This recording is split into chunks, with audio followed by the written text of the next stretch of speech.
Hello student, मैं अनिल कुमार, सहायक आचार्य रसायन शास्त्र, श्री गोविंद गुरु राजकीय महाविद्यालय बांसवाड़ा। हेलो स्टूडेंट, हम अभी तक कर रहे थे बहुलक का क्लासिफिकेशन हम कर रहे थे। अब जो बहुलकों का जो क्लासिफिकेशन है,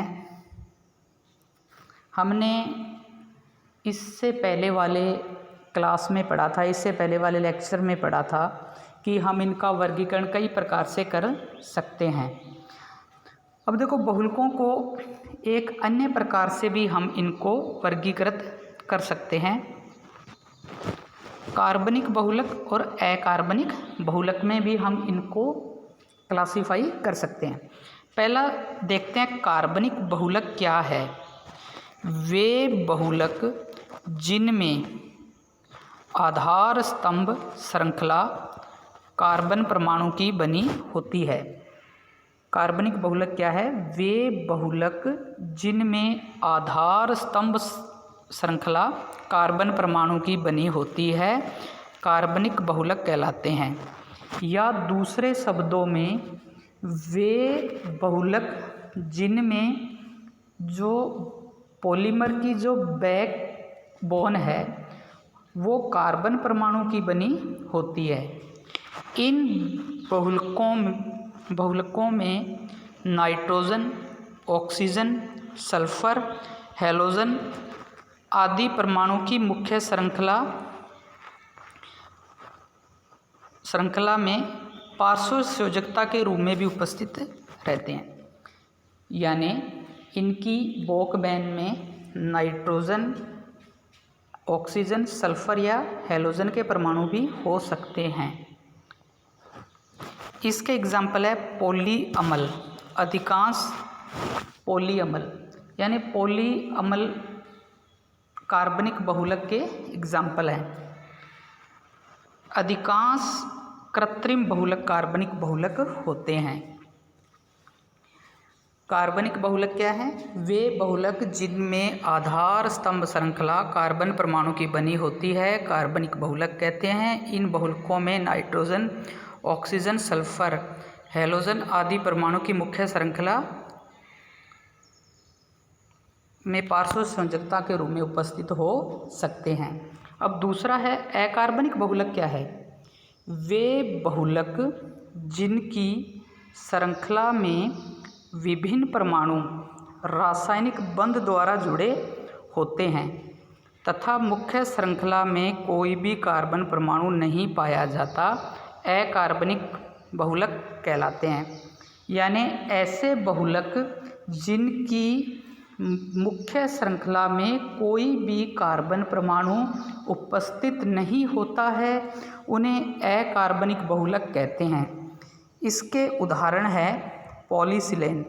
अब पॉलीसिलेन में जो पॉलीसिलेन बहुलक है, इसकी मुख्य श्रृंखला में कोई भी कार्बन परमाणु नहीं होता, केवल सिलिकॉन व ऑक्सीजन ही प्रेजेंट होता है। इसी प्रकार पॉलीफॉस्फेट। अब पॉलीफॉस्फेट की मुख्य श्रृंखला में फास्फोरस व ऑक्सीजन ही उपस्थित होता है, कार्बन परमाणु उपस्थित नहीं होता है। बहुलकों का एक अन्य वर्गीकरण ताप आधारित है। बहुलकों का एक अन्य उदाहरण ताप आधारित है। ताप के आधार पर बहुलकों का जो वर्गीकरण है वो दो प्रकार से कर सकते हैं। पहला है ताप प्लास्टिक बहुलक। ताप प्लास्टिक बहुलक वे बहुलक जो गर्म करने पर मुलायम हो जाते हैं और किसी भी आकार में परावर्तित किए जा सकते हैं। वे बहुलक जो गर्म करने पर मुलायम हो जाते हैं और किसी भी आकार में परावर्तित किए जा सकते हैं और ठंडा करने पर पुनः अपनी मूल अवस्था में आ जाते हैं, ताप प्लास्टिक कहा जाता है। इन बहुलकों को गर्म करना और ठंडा करना हम बार बार से कर सकते हैं या बार बार से इनको दोहराया जा सकता है। यानी बहुलक को गर्म कर लिया, गर्म करने पे वो लिक्विड में चेंज हो गया, फिर उसको रूम टेम्परेचर पर लेके आए, फिर वो सॉलिड में हो गया। यानी इन बहुलकों को हम बार बार गर्म और ठंडा कर सकते हैं। इस प्रकार के बहुलक ताप प्लास्टिक बहुलक कहलाते हैं। इसके उदाहरण है नायलॉन, पीवीसी और सील मोम।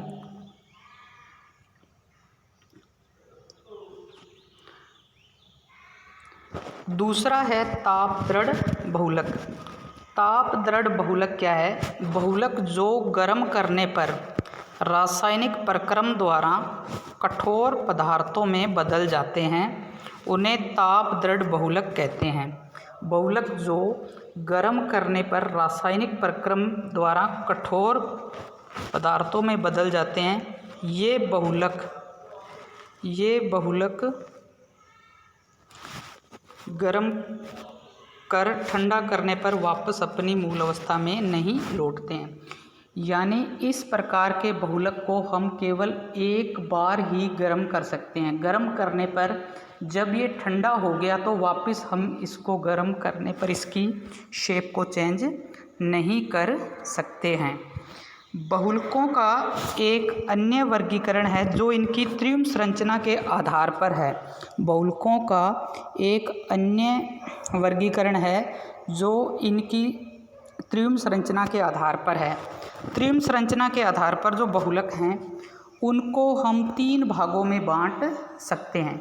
या त्रिम रसायन के आधार पर जो बहुलक हैं इनको हम 3 भागों में बांट सकते हैं। पहला है आइसोटैक्टिक। इस प्रकार की व्यवस्था में सभी R समूह कार्बन कार्बन श्रृंखला के तल के एक ही तरफ उपस्थित होते हैं। इस प्रकार की व्यवस्था में सभी R समूह कार्बन कार्बन श्रृंखला के तल के एक ही तरफ उपस्थित होते हैं। इन बहुलकों की दीर्घ श्रृंखला में सभी निकटवर्ती कार्बन परमाणु का विन्यास समान D या L होता है। आइसोटैक्टिक बहुलक क्या होते हैं? आइसोटैक्टिक बहुलक में जो R ग्रुप है वो कार्बन श्रृंखला के एक ही तल में उपस्थित होते हैं और इनका असमित कार्बन का विन्यास देखें, या तो वो DD होगा या फिर वो क्या होगा? L होगा। दूसरा है सिंडियोटैक्टिक। सिंडियोटैक्टिक बहुलक क्या होते हैं? इस प्रकार की व्यवस्था में R समूह कार्बन कार्बन श्रृंखला के समांतर क्रम में व्यवस्थित होते हैं। इन बहुलकों की दीर्घ श्रृंखला में कार्बन परमाणु का विन्यास DLDL या LDLD होता है। यानी इस प्रकार के बहुलक में R समूह एकांतर क्रम में उपस्थित होता है।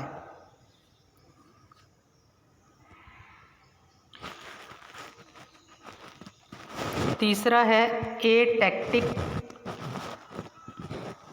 पॉलीमर। इस प्रकार की व्यवस्था में R समूह कार्बन कार्बन परमाणु के तल के दोनों तरफ असमित रूप से व्यवस्थित होते हैं। एटैक्टिक इस प्रकार के बहुलक में जो R ग्रुप है कार्बन श्रृंखला के दोनों तरफ अव्यवस्थित होते हैं, यानी उनके जुड़ने का कोई क्रम नहीं होता है। अब इसके बाद हम पढ़ेंगे बहुलकों के गुणधर्म क्या है या प्रॉपर्टीज ऑफ पॉलीमर। पॉलीमर का पहली प्रॉपर्टीज ये है बहुलक अणु का आकार, यानी बहुलक जो अणु है उसका आकार कोलाइडी कण की परास का होता है, अतः इन्हें आणविक कोलाइड भी कहा जा सकता है। यानी कोलाइड का जो आकार है वो कोलाइडी कणों के आकार के जितना होता है, अतः इन्हें हम आणविक कोलाइड भी कह सकते हैं। कोलाइडी इसके अलावा पॉलीमर के जो विलयन है दुर्बल टिंडल प्रभाव प्रकट करते हैं।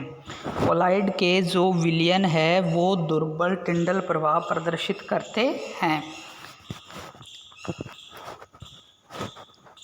पॉलीमर का कोई निश्चित गलनांक नहीं होता है तथा ये वाष्पशील होते हैं।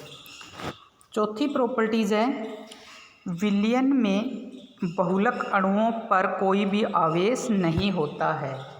विलयन में बहुलक कणों पर कोई भी आवेश नहीं होता है, अतः विद्युत क्षेत्र की उपस्थिति में इनका अभिगमन नहीं होता है।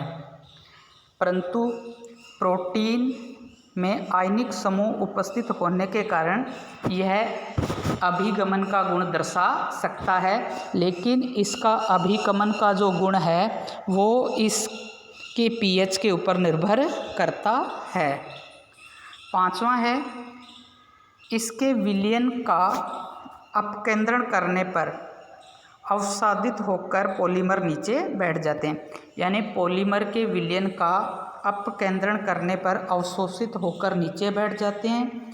इसका उपयोग इनका अणुभार ज्ञात करने में किया जाता है। इसका इम्पॉर्टेंट गुण यह है कि इनके विलयन को यदि अभी अपने अपकेंद्रण मशीन के अंदर डालकर इनका अपकेंद्रण करें तो ये अवसादित होकर नीचे बैठ जाते हैं। इसका हम उपयोग इनके अणुभार ज्ञात करने में कर सकते हैं। इसके बाद है बहुलकों में किसी परमाणु या समूह को प्रतिस्थापित करने या जोड़ने पर इसके गुण धर्म पे कोई परिवर्तन नहीं होता है। यानी बहुलक में किसी परमाणु या समूह को प्रतिस्थापित कर दें या किसी नए समूह या परमाणु को जोड़ दें तो इनके गुण धर्म परावर्तित नहीं होते हैं। लास्ट है बहुलकों के गुण धर्म उसमें उपस्थित वृत्त अणु के गुण धर्म पर निर्भर करते हैं, न कि उस पर लगे हुए समूह पर। यानी बहुलक के जो गुण धर्म हैं जो टर्मिनल के ऊपर जो ग्रुप उपस्थित होते हैं उसके ऊपर निर्भर नहीं करते हैं, केवल ये बहुलक के बड़े अणु के ऊपर ही निर्भर करते हैं।